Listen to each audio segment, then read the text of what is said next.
So to just continue with some of the issues that I had with Strange New World by Carl Trueman. One, and again, this is fundamental to the book, and he doesn't talk about this much because it's sort of assumed, is a, quote, biblical sexual ethic. And of course, there are going to be people that disagree with this, right? People that are either not Christians or just not religious at all. However, the thing is, even many Christians would not agree with this sexual ethic that he is a proponent of. And that's a whole other discussion. That's a major issue, and we don't have time to get into that right here. But this is why it's problematic, right? Because there's no, as biblical scholars would say, there's really no such thing as a biblical sexual ethic. The Bible is not univocal on this. There are a variety of things that would sort of contradict other things within the biblical text. And so this is really a complex discussion that requires more, but it isn't good enough for Trueman to just be assuming something called a biblical sexual ethic. The other thing that he talks about throughout the text is the issue with overcoming our past values, the moral values of yesteryear. And this is honestly extremely naive because it is very naive to suggest that the sexual ethic of yesteryear is better than what we have now. This is absolutely not true. There are a variety of ways that sexuality has been abused, and people have been kind of trapped and not empowered. And so I think that it's absolutely a good thing that there are ways that we've moved on, we've progressed in our ethic, specifically our sexual ethic.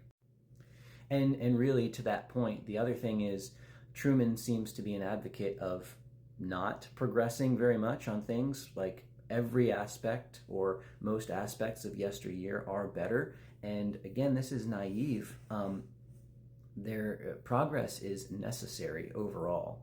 And to suggest that it's inappropriate to overcome the values that we once had rather than modifying them it's just too simplistic. And also, well, what does it mean to overcome versus to modify? I think that's a rhetorical device, right? What one person says is modifying previous values, another person might say is overcoming them. So that's not really a helpful aspect of talking about it, but really it's just this matter of progress versus just clinging to what we are familiar with and what we've once known. I think that can be dangerous to do the latter. I think that the progress part, there's nothing inherently wrong with the aspect of progress. This is why there are a variety of movements that have taken place, such as, the civil rights movement or the Reformation, which he talks about in the book, and lots of other things. The Revolutionary War. Our country was founded on a major progression such as that. And so this is it's just kind of silly and unhelpful to suggest that it's not a good thing for us to be progressing forward. And the author also talks about natural law. So this is sort of the justification that he uses for why the sexual ethic should be what he believes it should be. Now, this also is somewhat of a naive argument and too simplistic. I mean, to what extent are we going to utilize natural law? First of all, there are things like, same-sex mating within the natural world by certain animals. But regardless, even if that's, not something that is normal or happens very often, how much are we going to hold ourselves to natural law? I mean, the way that the world works is, survival of the fittest. And as a civilized society, that's not how we persist in flourishing. So I think that that's just an attempt to justify the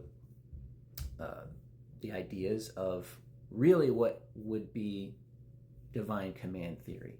I think this is the actual ethical framework for somebody like Carl Trueman and others who believe this sort of thing.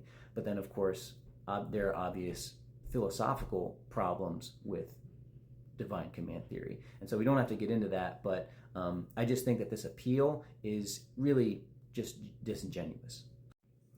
And so I've used that word several times, and the reason is because this entire argument is disingenuous. It's a rhetorical attempt to build an argument against something like the whole LGBTQ movement right now, and go into the past and find reasons why this is bad. And so I've already talked about the cherry picking nature of that, but the point being is that this conversation is not being had in good faith. And so that's the major issue with this sort of text. I don't know this author at all, and could be a very kind and gentle person or whatever, but this conversation is not for the sake of trying to help people flourish in our modern culture. What it's doing is it's trying to find some way of helping the people who already agree with this author to develop an argument that is sort of like a knockdown against the ideas of our modern sexual ethic. So anyway, the final thing that I would talk about is what he discussed in the final chapter of this book.